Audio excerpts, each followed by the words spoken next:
Cumprimento todos com a paz do Senhor. Hoje está deixando a devocional de hoje, que se encontra no livro de 1 Pedro, capítulo 2, o verso 20 ao 25.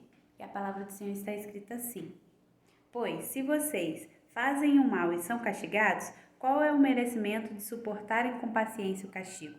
Mas se vocês sofrerem por terem feito o bem e suportam esse sofrimento com paciência, Deus o abençoará por causa disso, pois foi para isso que ele os chamou. O próprio Cristo sofreu por vocês e deixou o exemplo para que sigam os seus passos.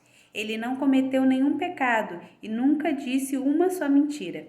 Quando foi insultado, não respondeu com insultos. Quando sofreu, não ameaçou, mas pôs a sua esperança em Deus, o justo juiz.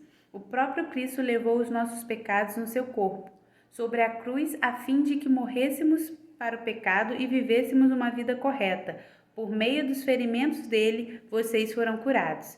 Vocês eram como ovelhas que haviam perdido o caminho, mas agora foram trazidas de volta para seguir o pastor, que cuida da vida espiritual de vocês. Amém, né? Aqui nessa palavra que o Senhor me trouxe para passar para vocês hoje, é que nós devemos seguir o exemplo de Jesus, né? Assim, quando ele sofreu injúrias, ele não respondeu com injúrias novamente, né? Ele foi diferente, ele fez a diferença.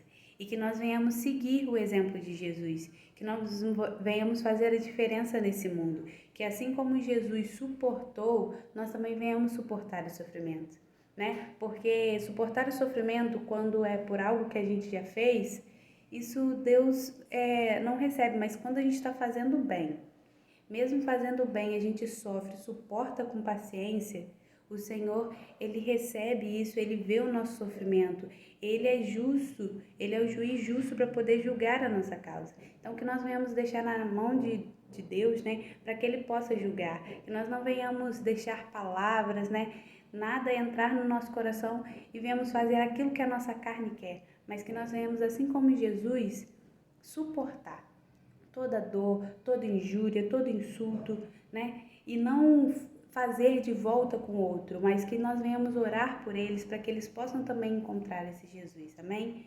E que vocês venham poder ficar com essa palavra, porque Jesus, ele morreu por nós, né? Ele sofreu naquela cruz por nós para que os nossos pecados fossem, né, perdoados. Então, que nós venhamos valorizar esse sacrifício, né?